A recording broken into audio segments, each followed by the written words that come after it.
Sip. Nah, ini sebelum masuk ke pertanyaan yang ada di e-course, kita review kembali yang sudah ada di CIS. Jadi saya yakin dan percaya kalian sudah mulai membaca. Jadi kalau misalkan nanti ada pertanyaan, boleh ditanyakan. Nah, yang pertama, ini kita belajar gaya magnet pada kawat berarus. Kalau misalnya yang kemarin, gaya Lorentz itu kan Fe plus Fb. Fb-nya itu adalah, masih ingat, Q Pb ya, cross B. Nah, ini kita ubah bentuknya. Kalau misalkan pengertian dari sini kan artinya kita punya satu muatan nih, satu muatan, kemudian dia bergerak dengan kecepatan segini. Ini muatan, ini adalah kecepatannya. Dan dipengaruhi oleh si medan magnet. Jadi inti dari persamaan ini adalah dia harus memiliki medan magnet dulu, dan dia tegak lurus atau membentuk sudut terhadap si kecepatannya, dan di daerah yang berminat magnet tersebut ada muatan. Nah, sekarang kalau yang kita tahu yang disebut dengan arus itu kan, pengertian dari arus apa kemarin? Muatan yang bergerak kan ya?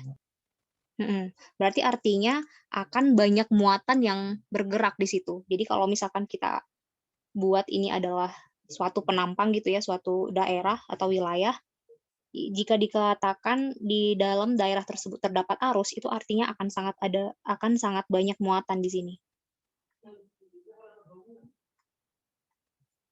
Arahnya muatan seperti apa sih?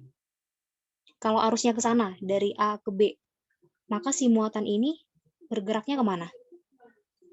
Apakah searah dengan arus atau berlawanan dengan arus?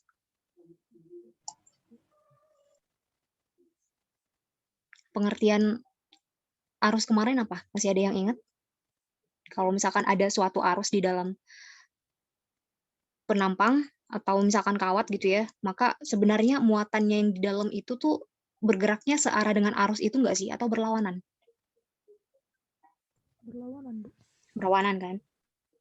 Si muatannya itu siapa? Negatif, positif, atau gimana?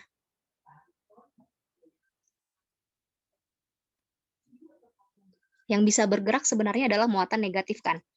Nah, berarti muatan yang berlawanan arah itu adalah si negatifnya kan ya? Makanya kalau misalkan dalam arus searah kemarin, jadi kan ini adalah kutub negatif, ini adalah kutub positif. Nah, arah arus itu kan katanya dari kutub negatif menuju kutub positif. Jadi arah arus itu nggak kayak gini, tapi dia itu ngalir ke sini dulu, baru ke kutub positifnya. Mungkin ada kalau SD kita kan arah arusnya mengalir dari sini, berarti kita membuatnya di sini kan ya? Ada yang kayak gitu nggak? Kalau yang saya ingat dulu, kalau misalkan arah arus itu berarti dari kutub negatif ke kutub positif, udah langsung dibikin kayak gini. Justru enggak, justru dia itu alirnya ke elemen listriknya dulu, baru ke kutub positif. Justru di sini tuh malah dipertanyakan ada arusnya apa enggak. Kalau dia adalah kapasitor, nggak ada arus, nggak ada medan listrik di sini, gitu kan? Nah, itulah kenapa maksudnya kenapa si penggambaran arusnya itu seperti ini, karena ya ini tadi, gitu. Nah, ini untuk gaya magnet pada kawat berarus. Jadi kalau yang kemarin kita udah belajar gaya magnet itu adalah Q, V, cross B. Sekarang gimana kalau muatannya banyak atau dia sudah berbentuk arus, artinya muatannya yang bergerak itu sudah ada banyak. Nah, kita bisa lihat dari si masing-masing satuannya. Jadi kalau Q kan satuannya adalah kolom.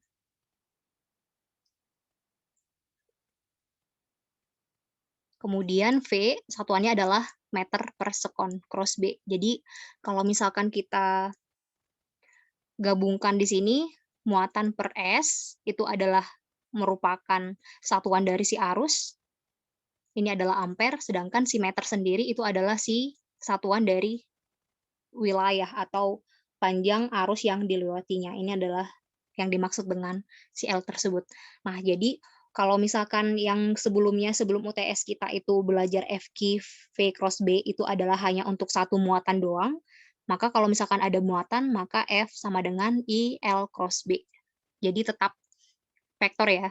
berhubung di sini adalah cross, maka tetap menggunakan arahnya itu menggunakan kaidah tangan kanan. Nah, contohnya ini. Kita punya suatu daerah yang medan magnetnya itu katanya cross. Kalau cross kemarin gimana? Masuk ke dalam. Dalam, Bu. Ke dalam ya. Berarti ini adalah si crossnya. Arusnya misalkan dia adalah 0. I0. Jadi kalau gaya magnetnya di sini I L cross B. FB-nya ada nggak? Kalau kira-kira seperti ini. Ada, Bu. Kemana arahnya? Nggak ada, Bu. Oh, nggak ada. Ya, betul, nggak ada. Jadi kalau misalkan kita punya kawat, maka meskipun dia dipengaruhi oleh medan listrik karena arusnya adalah 0, maka dia akan tetap lurus. Nah, sedangkan kalau misalkan kita punya kawat yang arusnya ngalir dari, misalkan ini adalah A, ini adalah B, ini adalah arus, kemudian ada B-nya itu cross, sesuai dengan aturan tangan kanan, FB-nya adalah kemana? Kiri, Bu. Kiri ya. Jadi si I itu akan sesuai dengan si L itu akan menyesuaikan dengan arah arusnya. L di sini arusnya itu mengalir ke atas kan. Berarti satuannya apa? Kalau kita mengikuti ini adalah X, ini adalah J, berarti ini adalah K. L-nya adalah ke J. LJ cross, B-nya kemana? Kalau cross tadi. Min ke Min K. B minus K. Jadi Z cross minus K, I L B, J cross minus K berapa? Kemana? Ini adalah ditunjukkan dengan jempol. Jadi produk dari suatu perkalian cross itu adalah jempol, kemudian si ini adalah 4 jari, dan ini adalah si arah telapaknya. Dan ingat, tangan kanan, selalu tangan kanan. Bu, kalau kidal gimana? Tetap tangan kanannya masih bisa kan? Jadi tetap harus tangan kanan, meskipun yang aktifnya adalah kiri. Berarti ini gimana? J cross min K. 4 jari ke J, telapak tangan ke minus K, berarti FB-nya ke? minus X. Min I, Bu. Ya, minus I. Makanya tadi adalah ke kiri ya. Minus I itu adalah ke sini, minus X. Nah, makanya kalau misalkan kita punya kawat seperti ini, maka dia akan bisa mereng. Bisa mereng si kawatnya. Jadi kalau kemarin kan kita punya muatan nih bergerak ke sana. Kemudian misalkan di sini adalah B-nya. Nah, dia akan melingkar kemana? Bisa ke sini, bisa ke bawah, atau bisa ke atas gitu kan. Tergantung si gaya magnetnya. Efeknya terhadap satu muatan itu adalah dia akan bergerak melingkarnya itu bisa ke bawah atau ke atas. Tergantung si gaya magnet. Kalau ini, maka si kawatnya itu akan bengkok ke arah mana. Nah, jadi makanya kalau misalkan ada, saya lupa itu magician siapa yang buat, dia bisa membengkokkan sendok. Nah, itu mungkin nggak sih? Menurut kalian, kalau dari konsep kita ini ya, mungkin nggak? Deddy Kobuzer kalau nggak salah ya, dia hanya bisa menatap si sendoknya itu tiba-tiba bengkok aja ke bawah atau ke atas. Menurut kalian mungkin nggak sih itu? 4.000. Enggak, Bu. Terus kenapa dia bisa? Tersulap, Bu. Sulap itu juga sains loh. Pernah ikuti ininya si Deddy Kobuzer nggak? Dia itu pintar. Oh, ilmu hitam. Wis. Ada ya ilmu hitam ya. Jadi kalian nggak percaya bisa secara sains itu nggak bisa berarti. Dengan kata lain, kalau ilmu hitam kan berarti itu sendoknya prop, Bu. Gimana maksudnya sendoknya prop? Yoel.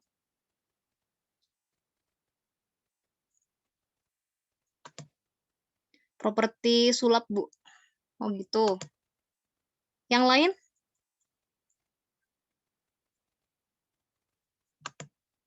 Kalau seperti ini? Oh, kalau ini apa? manusia listrik katanya dia bisa menghidupkan bohlam, mungkin nggak? Jadi kan maksudnya biar nyambung ke sini tadi, bernyambung si Deddy Corbuzier, dia megang sendoknya, mungkin bisa aja dia bisa membuat daerah tersebut memiliki medan magnet, who knows gitu kan.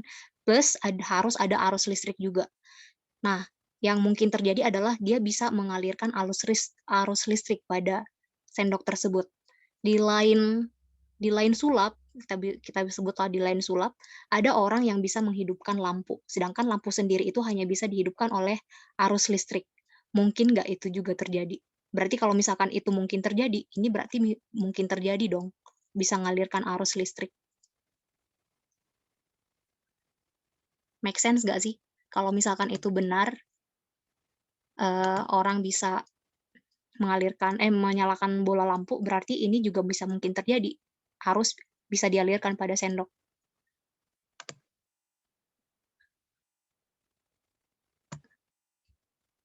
Gimana? Setuju? Setuju, Orang Bu. sains itu berarti bisa bikin sulap loh. Jangan salah. Oke, sip. Sekian sulap kita. Sekarang kita gimana kalau tadi kan dia hanya satu ya. Satu kawat doang. Gimana kalau si kawatnya itu kita gabungin membentuk simpal seperti ini? Nah, pertama kita cari medan magnetnya dulu untuk masing-masing elemen kawat. Jadi di sini diketahui B-nya itu adalah ke kanan. Kalau B-nya ke kanan berarti arahnya, vektornya kemana? Ke I ya. Kemudian arusnya katanya ke sebaliknya. Berlawanan arah, berarti arusnya itu ke minus I. Nah, si kawatnya itu ada 4. Ini kawat yang pertama, jadi arusnya mengalir ke sini. Arusnya itu berbentuk apa namanya? Simpal. Nggak cuma ke kiri doang. Tergantung dia melewati kawat kemana. Jadi arahnya ke sini, arahnya I di kawat 1 itu adalah ke minus I, sedangkan pada arus I pada kawat 2 itu dia adalah ke minus J ya. Ini adalah kawat yang ketiga, arah arusnya ke sini, ini adalah kawat yang keempat. Nah, sekarang kita mencari si masing-masing gaya magnet yang ditimbulkan oleh pada masing-masing kawat. Jadi total FB-nya itu nanti gaya magnet akibat kawat 1 plus gaya magnet akibat kawat 2 dan sampai berapa penampang si kawatnya itu. 3, 4. Nah, gaya magnet F1 ada nggak? I, L1 berarti ya, cross B. B-nya itu konstan. Plus I, L2, cross B2. Kok B2? L3, cross B, ditambah I, L4, cross B. L cross B, L1 cross B ada nggak?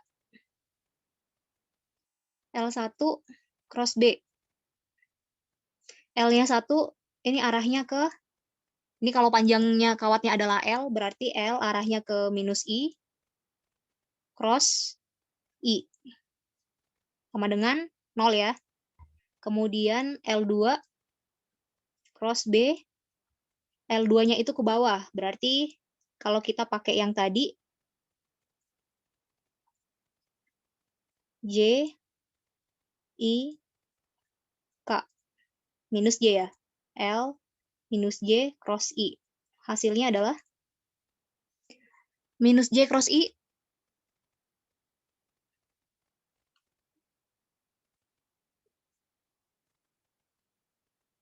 Kemana ini?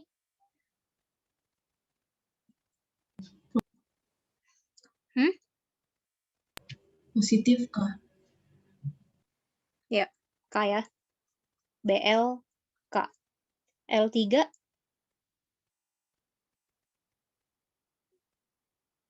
L3 kemana?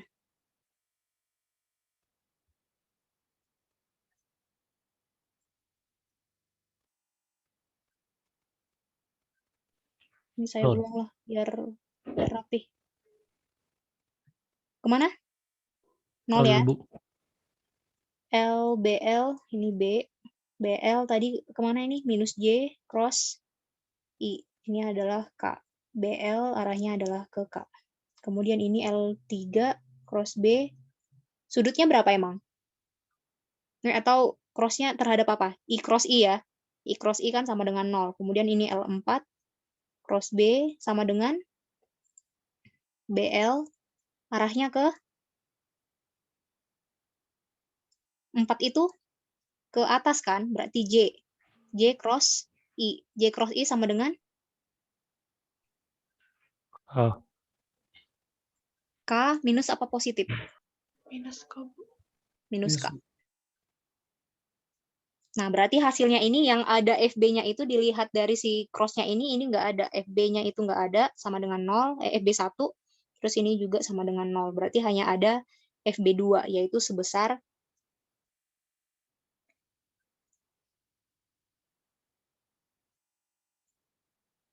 BL K ditambah BL minus K. Nah, L-nya berhubung, oh ternyata beda ya. Ini panjangnya katanya beda. Panjangnya si kawat A itu, oh ini adalah B, ini I, ini I, ini B, ini adalah A. Makanya kita ubah, ini adalah si B, ini adalah si, ini adalah L2, ini adalah L4. Berarti L2-nya tadi adalah A, jadi I, B dikali A, arahnya adalah ke K, ditambah L4-nya itu adalah si A juga, tapi ini arahnya minus. Jadi ini adalah minus I, B, A arahnya ke K. Karena karena ini nilainya sama, maka sama dengan 0. Jadi akhir artinya sigma F-nya itu akan sama dengan 0. Masih ingat hukum Newton? Hukum Newton yang pertama, jika sigma F sama dengan 0, itu artinya apa? Benda yang bergerak secara konstan akan tetap bergerak, atau benda yang diam akan tetap diam, gitu kan? Ya kan ya? Jadi kalau misalkan di sini katanya ini kan nggak ada pengaruh gaya magnet keluar kan ya? Artinya dia diam, kondisi awalnya itu diam. Kemudian karena ada medan magnet, kemudian total dari si sigma F-nya, sigma medan magnetnya akibat dari CB-nya itu sama dengan 0, maka si simpalnya itu akan diam. Dia nggak bergerak ke kiri, ke kanan, ke atas, ke bawah. Nah, sigma F-nya sama dengan 0 adalah diam, tapi torsinya bagaimana? Berhubung kita udah belajar torsi, maka kita cari tahu lagi si torsinya apakah sama dengan 0 atau tidak.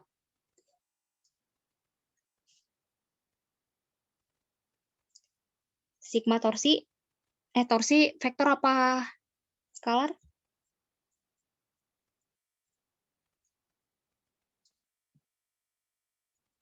R itu menunjukkan apa?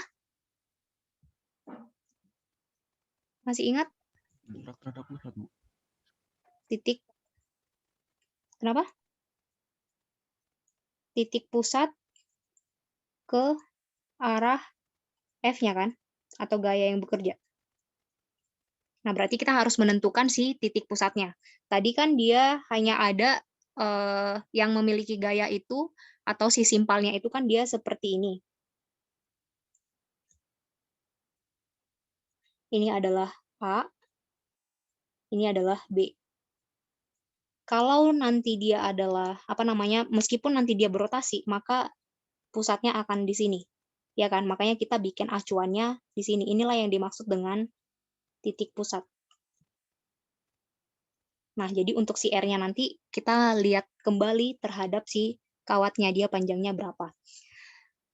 Nah, berhubung yang memiliki gaya magnetnya itu hanya F2 dan F4, jadi nggak ada gunanya kita mencari torsi si F1 dan si F3, karena otomatis torsinya mereka itu akan 0. Jadi torsinya itu paling torsi 2, jadi total torsi nanti hanya ada torsi 2 plus torsi si 4. Kita ketahui torsi 2 itu berarti R2 di-crosskan dengan FB2 yang kita sudah dapat tadi. Sekarang si R2-nya. Jadi ini adalah titik pusatnya, ini adalah gaya magnet si F2-nya tadi kemana? F2-nya tadi adalah ke ini ya. Inilah yang si F2, FB2, sedangkan ini adalah yang si F4. Nah, kalau misalkan ini adalah si kawatnya, berarti intinya si FB2-nya itu ke sini. Dia tadi positif ya. Positif itu cross apa dot? Positif. Positif K itu ke dalam apa keluar? Menuju bidang cross apa dot? Menuju bidang atau keluar bidang?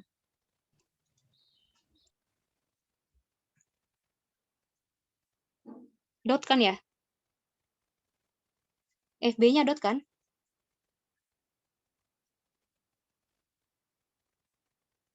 Paham nggak kenapa di sini dibuat dot, di sini adalah cross? Halo? Nggak paham, Bu. Paham? Paham atau nggak paham? Enggak, Bu. Karena yang tadi, yang ini, yang kita dapat. Si FB2-nya kan tadi arahnya ke positif K. Si FB4-nya itu adalah ke minus K. Jadi kalau kita ngacu ke sini, K itu adalah keluar bidang, sedangkan minus K itu dia menuju bidang. Makanya menuju bidang itu kan dia adalah si cross ya. Sedangkan kalau K keluar bidang, si panahnya itu keluar, berarti yang kita lihat itu hanya si ujung panah. Sedangkan kalau si panahnya itu masuk ke bidang, yang kita lihat itu adalah ujung panahnya yang belakang, yang ada bulu-bulunya biasanya, makanya cross. Gitu ya. Jadi ini tuh menandakan si FB-nya, gaya magnet yang kita udah cari tadi. Sip? Paham sekarang? Paham, Bu. Nah, berarti di sini FB4-nya adalah cross, dan dia pasti akan di tengah. Jadi kalau misal, kenapa di tengah? Kenapa kita mengasumsikannya di tengah? Ya sama seperti pusat massa gitu kan. Pusat massa itu kita ngambilnya di tengah. Jadi pusat gaya itu berarti kita ngambilnya, pusat gaya yang bekerja itu kita ngambilnya di tengah. Meskipun sebenarnya dia bekerja di seluruh penampang kawat ini tadi. Nah, ini berarti artinya kita asumsikan gaya magnetnya ngalir di sini. Kemudian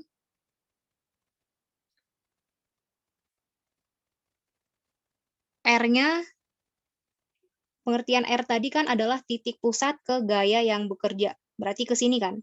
Arah R-nya itu ke sini. Berarti ini adalah arah R2, arahnya adalah ke minus I.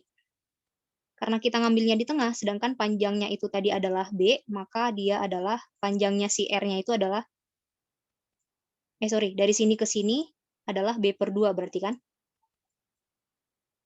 Jarak dari sini ke titiknya yang bekerja, berarti B/2, karena arahnya ke sebelah kiri, maka minus I.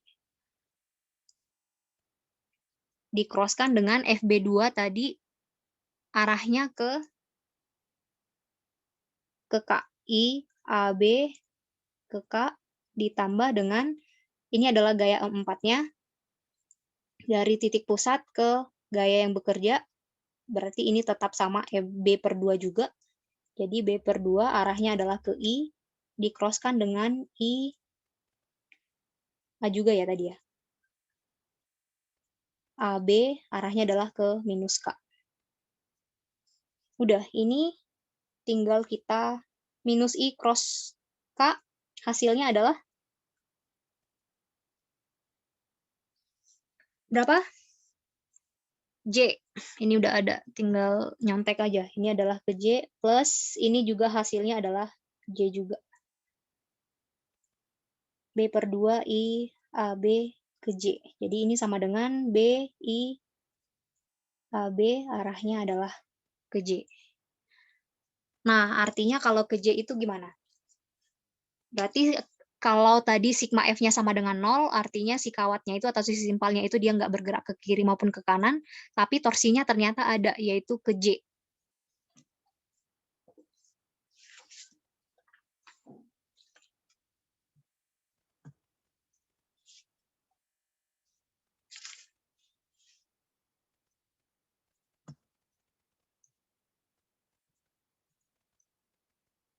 Sebentar.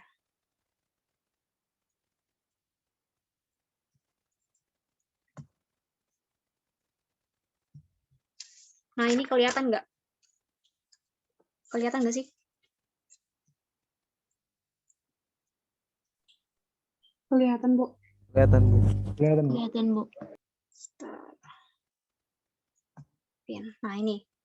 Bayangkanlah ini si kawatnya kita tadi, F2-nya dia, mana F2? Ini F2-nya kan dia kemana tadi ya?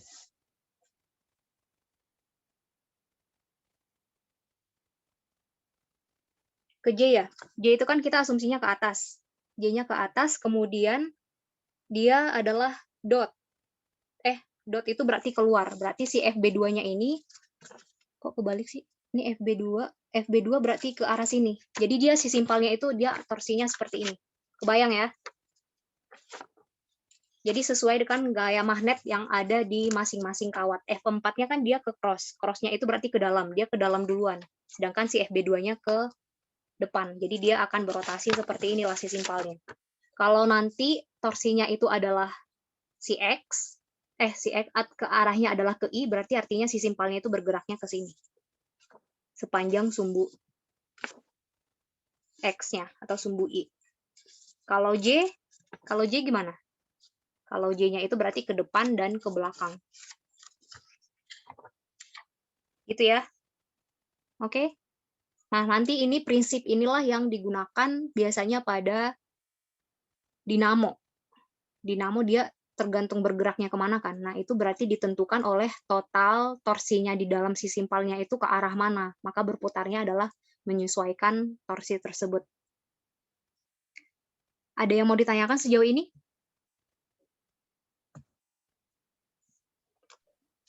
Tidak ada, Bu. Cukup. Oke. Nah, ini tugas kalian.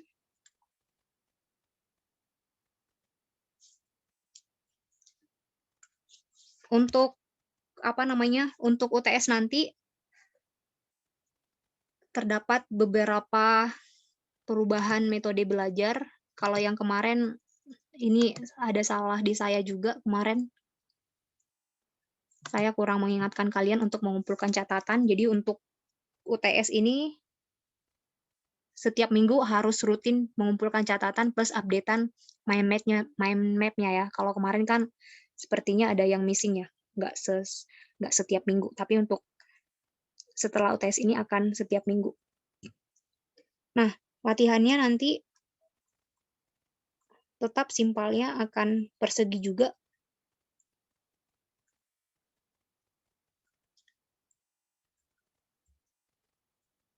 Arusnya adalah berlawanan arah searah dengan jarum jam, kebalik ya. Sorry, ini harusnya sesuaikan dengan arah arus.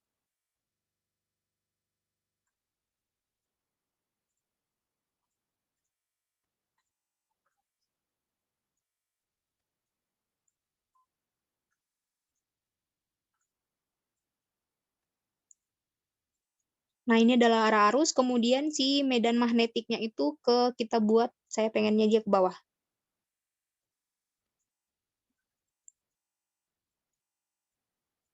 Panjangnya sama, jadi persegi. Jadi ini adalah A, ke sini juga adalah A. Tentukan sigma F dan sigma torsinya. Gambarkan juga dia berotasinya ke arah mana ya, seperti yang tadi. Kemudian yang ini untuk nim ganjil.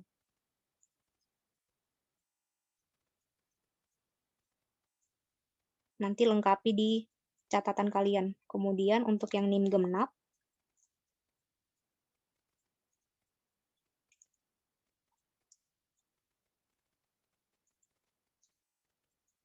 B-nya itu adalah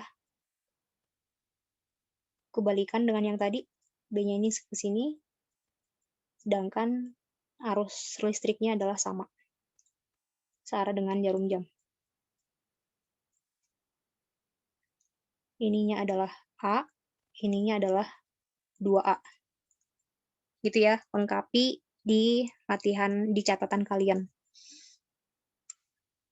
Sip, sekarang kita masuk ke, ini nanti bagi yang jaringannya buruk, nanti akan saya share di WA group. Nah, sekarang kita baru masuk ke Biot-Savart dan hukum Ampere.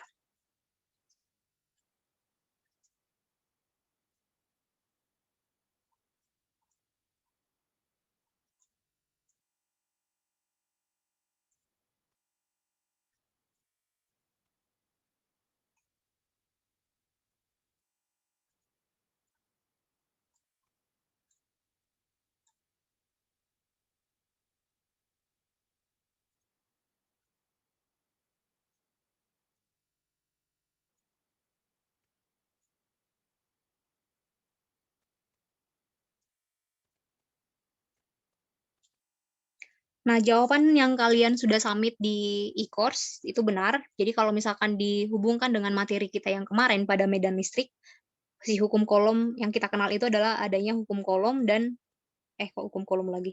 Hukum Gauss.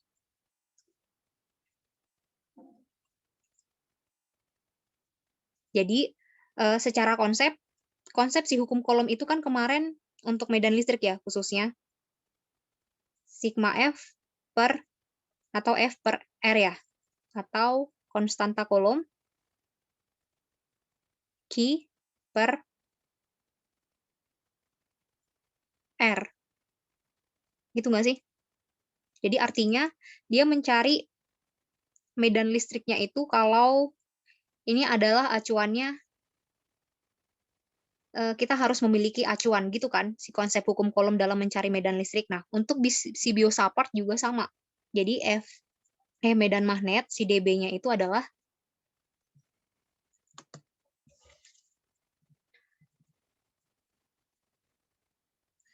nah, seperti ini juga. B atau dB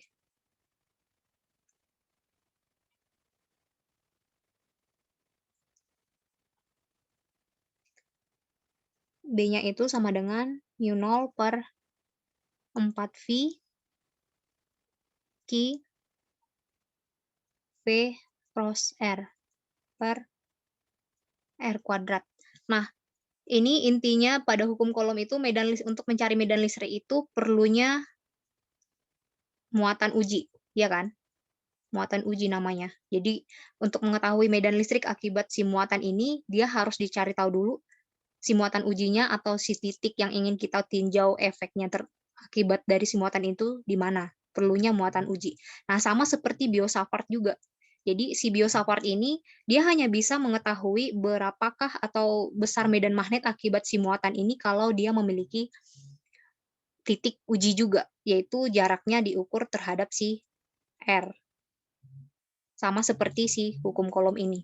Nah, beda dengan hukum Ampere dan hukum Gauss. Kalau hukum Gauss kemarin, integral tertutup E dot dA sama dengan Qin per epsilon 0, gitu kan. Jadi untuk mengetahui medan listrik dia akibat dari sebuah benda atau akibat dari sebuah muatan, misalkan ini adalah muatan titiknya, dia hanya memerlukan yang disebut dengan permukaan Gauss. Permukaan Gauss itu menunjukkan kita ingin mencari berapakah pengaruh dari muatan tersebut di daerah ini, daerah si permukaan Gauss itu. Nah, untuk hukum Ampere juga sama. Jadi misalkan kita punya arus nih, atau kita punya penampang. Ada arus yang mengalir di sini. Nah, untuk mengetahui berapakah medan magnet akibat si arus yang mengalir pada penampang ini, kita membutuhkan lintasan Ampere. Jadi konsepnya adalah sama. Kalau misalkan si Biot-Savart itu perlu jarak yang pasti antara si muatan terhadap si titik ujinya, untuk si Gauss itu dia hanya mencari secara garis besarnya doang. Jadi kalau misalkan ditanya, sebenarnya siapa yang paling perfeksionis antara si Biot-Savart atau si Ampere? Jawabannya adalah si Biot-Savart. Karena dia emang pingin benar-benar si jaraknya terhadap si muatan tersebut adalah yang akurat. Sedangkan si Ampere tadi sama sifatnya dengan si Gauss. Dia itu hanya, udahlah kita ambil formalitasnya aja. Kita bikin lintasan Ampere yang sudah menunjukkan itu adalah besar medan magnet di daerah tersebut. Si Gauss juga sama. Kita buat aja permukaan Gauss yang menunjukkan medan listrik di akibat dari si muatan itu. Gitu ya. Konsep mereka itu sama persis, hanya yang satu untuk medan listrik, yang satunya lagi untuk medan magnet. Untuk, apa namanya, keterbatasannya juga sama. Jadi untuk si Gauss juga memiliki keterbatasan sama seperti si Ampere. Jadi si Ampere itu dia hanya untuk arus yang mana ya, arusnya itu harus kontinu dan benda yang ditinjaunya itu harus simetri. Simetri itu artinya bentuknya itu sama, nggak boleh yang bentuknya itu berantakan atau luasnya susah dihitung kayak gitu. Kemudian arusnya itu harus kontinu. Makanya yang kontinu itu maksudnya adalah misalkan kita punya penampang kawatnya itu dia itu harus yang tak terhingga. Jadi artinya sekalipun ada arus yang mengalir di dalam penampang ini itu hanya sekali doang. Berbeda kalau kawatnya itu sudah berbentuk melingkar kayak gini. Jadi arusnya masuk ke sini, dia akan terus ngalir kayak gini. Ini hukum Ampere nggak bisa melihat di sini, kecuali kalau dia bentuk kawatnya itu seperti ini. Bedakan ya. Jadi kalau misalkan kawatnya bulat tok kayak gini, ini harus pakai Biot-Savart. Karena arusnya itu tidak kontinu. Arusnya yang ngalir di sini itu hanya itu aja. Yang kontinu itu katanya yang kalau mengalir udah arus satu sekali ngalir doang. Kebayang nggak sih maksudnya? Bedakan dengan ini. Yang kalau misalkan ini kan diberikan beda potensial ya. Harusnya yang ngalir ke sini, jadi kayak seolah-olah yang baru lagi karena dia udah masuk ke sumber beda potensialnya lagi baru dialurkan ke bawah. Nah, ini bisa pakai Ampere. Kalau misalkan arusnya hanya itu aja, karena makin lama dia melingkar nanti di daerah sini, arusnya bisa aja tidak sama. Jadi dia harus pakai Biot-Savart.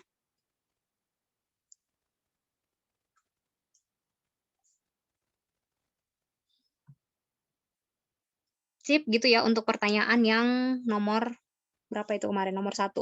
Nah, untuk yang pertanyaan nomor 2, kalau tidak salah, gimana sih kemarin? Ini ya. Ini adalah titik A, titik B, titik C, titik D. Ditanya B di AB, B di BC, B di CD, dan B di AD.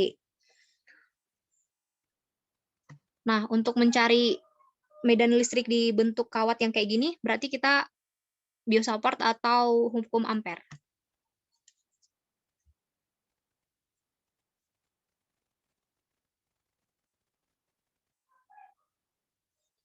Bapak, Ibu. Iya, Bu. Kenapa? Biot-Savart kan? Nah, jadi makanya Biot-Savart, Bu. Biot-Savart karena dia itu arusnya hanya di sekitaran itu aja. Nah, untuk berhubung Biot-Savart itu adalah B itu kan sama dengan mu 0I per 4V. Walah, udah 1348.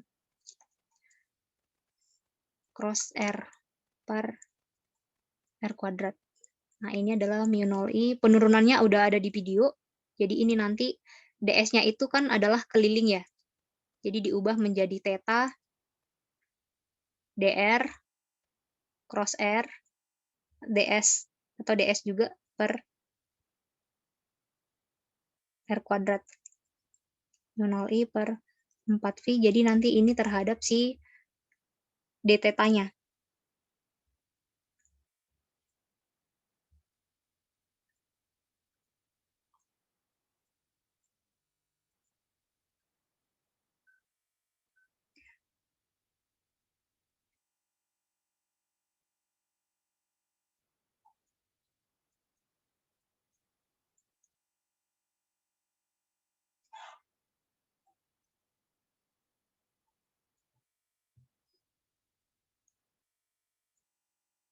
Nah, kalau misalkan dia untuk BAC, berarti kan sudut dari, ini kan d theta terhadap d theta-nya. Berarti sudut yang dibentuk oleh ini berapa?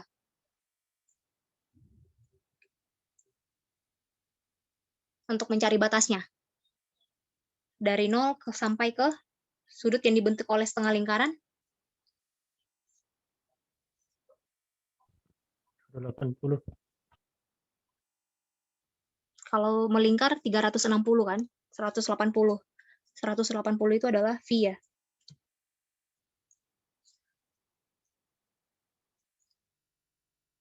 Oke, aduh. Ini berhubung udah 13.50 karena akun Zoom-nya dipakai secara bersama. Kita lanjutkan via e-course ya, adik-adik. Oh ya, jangan lupa untuk absensinya akan dibuka pukul 14.00. Kita lanjut sesi ketiga, diskusi via e-course. Kita end meeting sampai di sini dulu ya. Oke, terima kasih semuanya. Kita istirahat dulu untuk 10 menit. Kita lanjut lagi jam 2 sampai jam 3. Baik, Bu.